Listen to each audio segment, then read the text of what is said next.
Pirate kings, pirate queens, and non-binary monarchs of the sea. What's going on? Sakura Kingdom here, back with some more One Piece TCG content. Today is an amazing day. The website's been updated. We have a lot of new info. I am so hype about this.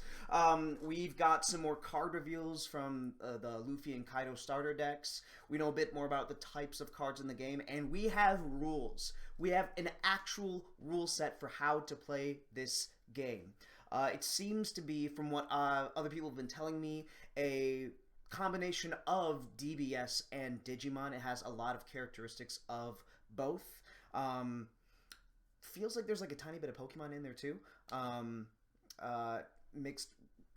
We'll get into the taxonomy of this game in a little bit. But I am so excited to share all this information with you. I could not be more excited about this game. And as if I wasn't ready enough, now I know that as soon as we get scans of the contents of each starter deck, I'm just printing proxies and playing and experimenting with anyone I can get to play this game against, because I need it 3 months ago. Let's go. Let's head in. So, today we got this new page on the One Piece card game website.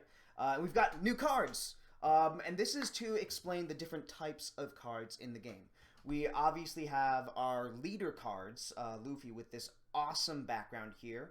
Then we have character cards. Here we have an example of Jimbei. And it seems that not every single character card is going to have that really crazy, unique style artwork that the Yamato, the Zoro, and the Sabo and the Law have. It's probably going to get reserved for the higher rarity stuff. This looks like it's probably going to be a common in the starter deck. So, you know, it's not like they're going to go too crazy for that. We got to have the incentive to pull the better stuff to get that real nice art there. They both have their attacking value slash health. They have their type. They have their leader has their life value. They've got leader versus character. They've got their name and different tribes. Jimbei says he's a straw hat, and it mentions him being a fishman. So there could be certain fishman-specific mechanics. You maybe build a full fishman deck. Lots of different ways we can do this. So in addition, we've sort of got, you know, the types like in Magic and Yu-Gi-Oh! For characters in there. I don't know if DBS has those. I really don't know much about DBS.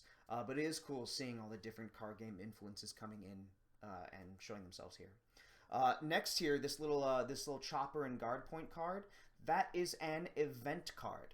It has a cost just like all these other ones in the top left-hand corner. However, when you play them, they go straight to your trash, and certain ones can be played on your opponent's turn. So we have hand traps in One Piece instance if you're a Magic fan. So that's going to be very interesting, and that makes this gameplay even better than expected. I was actually trying to think of what my ideal card game would be, and honestly, what I'm seeing so far from One Piece is exactly what what I want out of a new card game. So again, let's keep going. Let's keep going. Next, we have a stage card. So think field spells in Yu-Gi-Oh!, stadiums in Pokemon. It has an effect that works on the entire field. Now that I look at this more, I'm not sure what the rule is for whether there can be 1 or 2 stadiums in play at a time. I don't know. Maybe we'll see something about that. And then, of course, on the right-hand side here, we have the Don card. This one has the plus 1,000. We haven't received confirmation of there being different type of Don cards. We might not get different Don cards. They may just stick with this one. My personal guess is they're just going to stick with the Don plus 1,000 in this first starter deck, maybe the first couple sets. Then maybe we get some special Dons, like in Pokemon. I know when they had base set, it was just the elemental types and then double colorless. Maybe we get a Don 2000. I honestly doubt it. That seems like a bit of power creep. It seems like it's a bit overpowered for something this early in the game. But, you know, hopefully if the game does well, a couple sets, maybe a year down the line, we'll get some more options there. So every deck, it looks like, Here's the specific of a deck.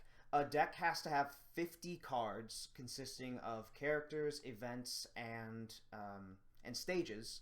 And then there's one leader card, and then yes, there's a separate 10 card Don deck, as we have speculated from that one image that came out.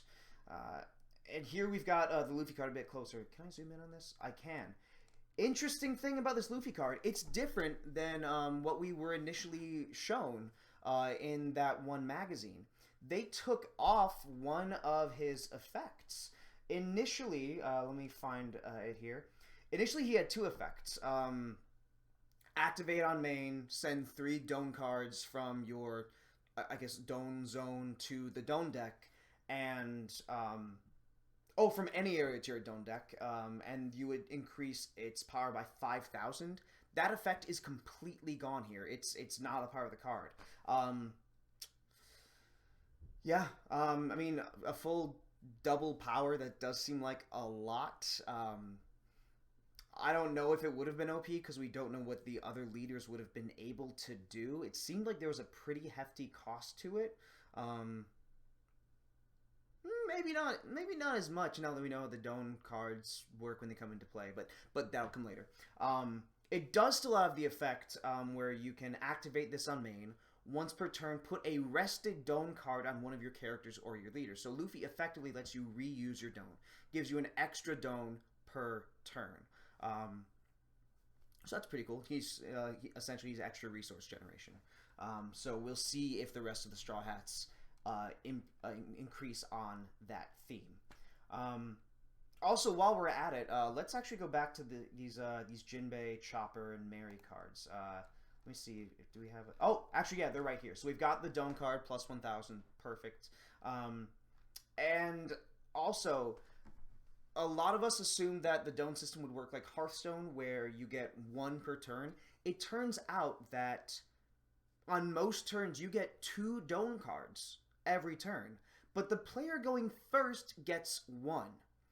As far as balancing out first versus second in games, I'm familiar with, Yu-Gi-Oh! Can't attack, can't draw first turn. Pokemon, you can't draw first, or you can't play a supporter, can't attack first turn. That new one in Pokemon, I think, has had a lot of controversy. It was better than what they used to do, but this seems like a very, very nice middle ground for making sure that the player who goes first does have to pay for that extra bit of card advantage they get, but it's not. It doesn't fully limit what they can do on their turn. Does it go far enough? Maybe. We'll see. It's going to depend on what they can do, but I think that depending on what those 1 Don, 2 Don cards look like, there's a lot they can do design-wise to try and keep the first turn of the game fair. And that's, again, what I'm liking so much, that the design of this game gives them so many options to tweak things as it goes on. The Don system, at first glance, just seems really, really well thought through. And we got the homie, Jimbei, Master of Fishman Karate over here. He is a cost 3, power 5,000. His card mentions he's a fishman and a member of the Straw Hat Crew. And he has this ability. You tap 1 Don.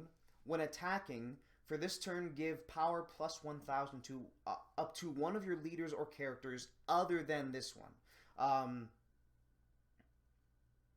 So yeah, Jimbei gives someone else a plus 1,000 power up when attacking. It's interesting.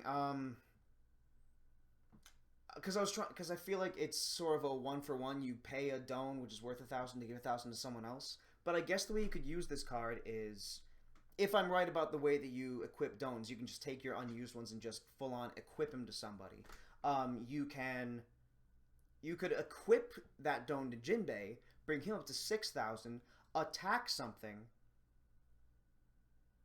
and then use one to give that 1,000 to someone else. So you've essentially paid 1,000 to give Jimbei's previous power up to somewhere else. It's almost like he's making it flow like water. Now that I think about it, He's literally pulling the power or the water from him to someone else, like with his Fishman karate. That's pretty nifty, I gotta say. I'm a fan of this. What else we got? Then we have our fun event card. Let me get back to my window here. We've got Brook and Chopper over here. Guard point, an event, it costs 1. So if you're going first, if you don't play any cards, you just have this in your hand and use it on your opponent's turn. Well, I guess not, because it's got the counter effect. That's what this little yellow part right here is. That means that you can use it on your opponent's turn. You can give up to one of your leaders or characters plus 3,000 power for this battle. So I guess it's not going to do much if you don't play anything on your first turn, but it is a nice, easy way to interrupt during a battle. And then trigger one of... Oh, okay. And so it has a specific trigger condition. One of your leaders or characters for this turn gets power of plus 1,000. So say you use that Jimbei effect. As soon as you use that, you can use the guard point. And since the Jimbei card is used when you're attacking, this gets used as well during that time. So that would be during your turn. But if your opponent doesn't see it coming, they might think that you don't have it. And that's next. They might not put as much into their board at that point. A question I actually have now is whether that Jimbei card means when you're attacking or whether it's when either player attacks. Because if it's when either player attacks, this guard point card gets even better. Then we've got the 1,000 Sunny.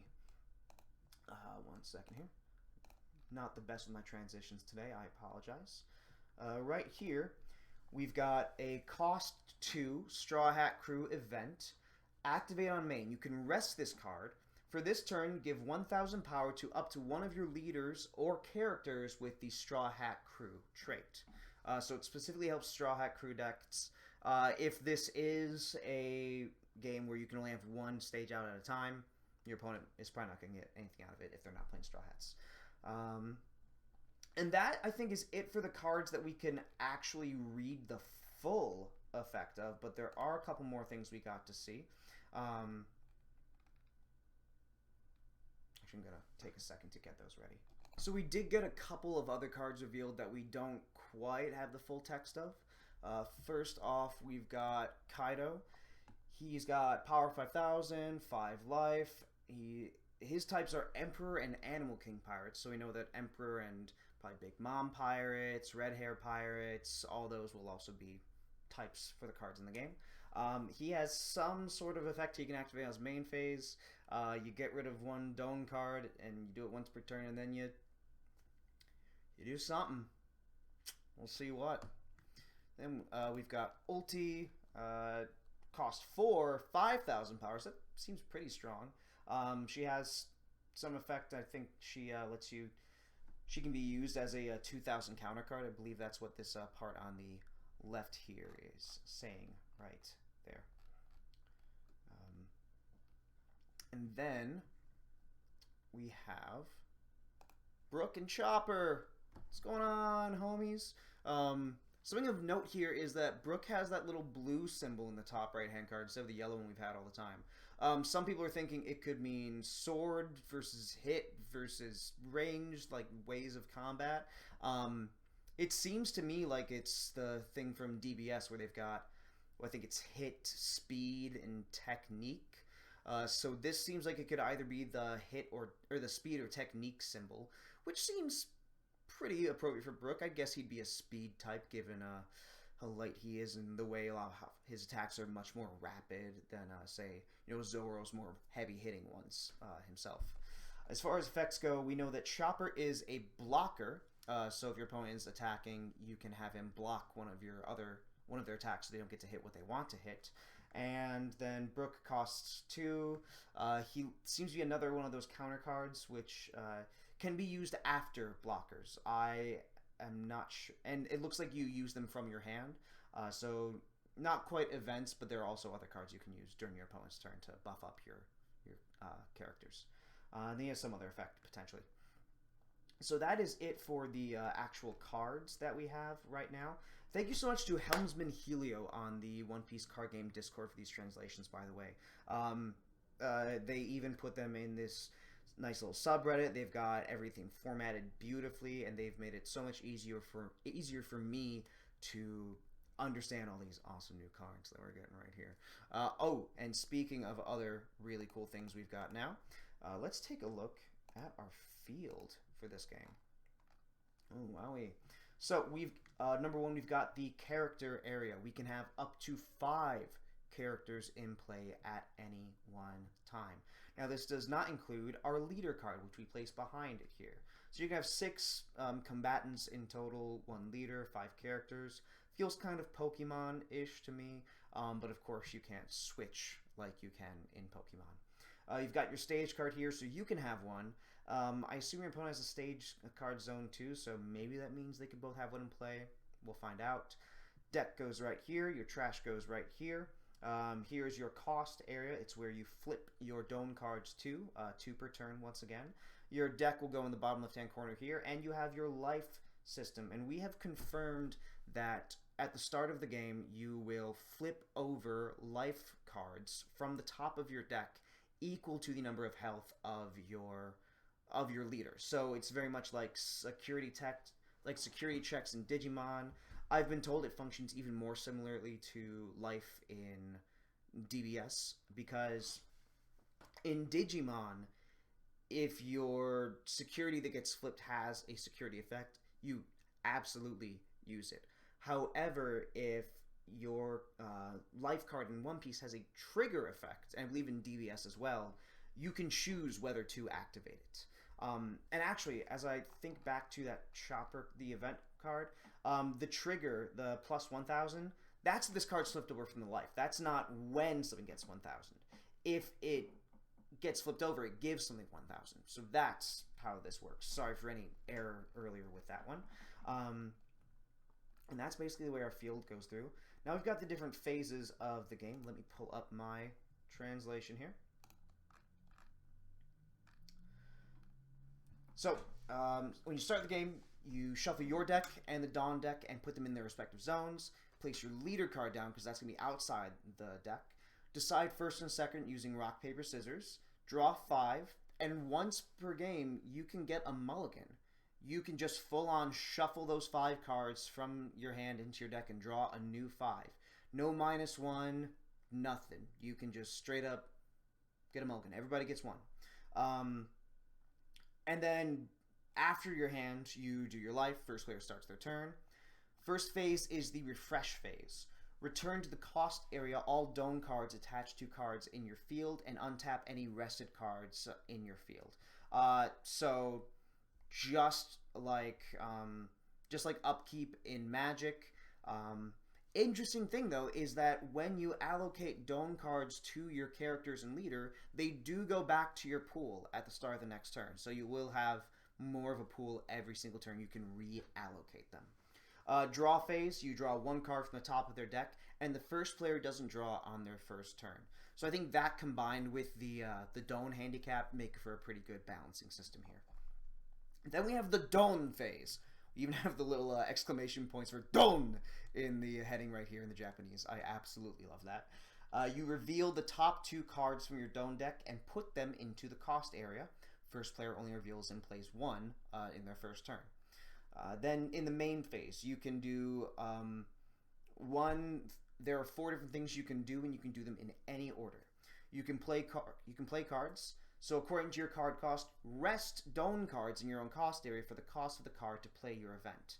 To play your cards, I'm sorry. And event cards get put in the trash after you play them. Then you can attach active Dome cards from your cost area to your leader or your characters in play. No cost to do this. And if the card you attach to leaves the field, the Dome card gets returned to the cost area. So it's not like Energy in Pokemon where they go to the discard with the Pokemon. These just get back into the Dome pile. Another thing you can do is you can activate the effects of your cards. You activate them by fulfilling the conditions of your leader and your characters. If it says Dome X1, that means it needs a Dome card attached to it to activate its effect. If it says Dawn -1 or -2, 3x, whatever, you return one to the deck to activate the effect. So some cards don't have any cost, some just need a prerequisite number of Dawn attached to them. Just like energy in Pokemon, some of them require you to get rid of Dawn cards.